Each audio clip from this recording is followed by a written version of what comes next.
This green rig that's behind us is the culmination of, I suppose, this last year of work by a huge number of people and a vision from our organisation. And it's really odd because I came from an environmental organisation to Horizons, and our community looks at territorial authorities like ours and sees it, I suppose, as a home for the terminally dull. And it's a real challenge for organisations like ours to break that mould. So this was our kind of effort at doing that and highlighting key challenges and key issues into the community. The Green Rig has a few audiences. It has the children's audience that's here now, so our goal is to get right around our region, which goes from Otaki to Ohura and from one coast to the other in the North Island. Our chairman likes to describe it as the biggest region in the country.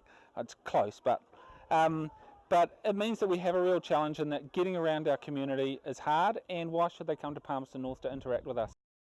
We need to get to our farming community because we're an agricultural region, and that's where our big issues are. Whether it's water quality or water quantity for irrigation, sustainable land use, we need to get our farming audience there. So that's why it's got chrome wheel nuts to attract the guys along. That's why it's got a barbecue out the back, and that's why we got sponsorship from TUI, so that the things our audience wants are there and that they can come onto some neutral ground and have a good go. So we started with a budget of about $250,000, so it was going to be a trailer behind a car and a few tricks, but we managed to get huge community support for it. So there's hundreds of thousands of dollars of charitable funding and other agency funding into it.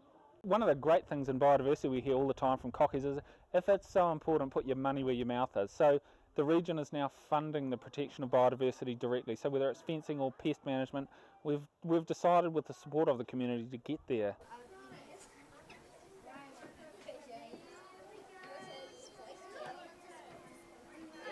So we're putting out this brand new thing called the One Plan. It's the first consolidated resource management document in the country. And so when we have our non-regulatory tools, we sit alongside that things like the One Plan, which have got a regulatory suite of tools. It's a way to compel people along the path if they don't want to go there the nice way. If I had one hot tip for local authorities engaging in these kinds of things, I'd say show some courage. Take some risks and show some courage, and communities generally appreciate it. We've all got really hard issues to get into, and you just got to get into them.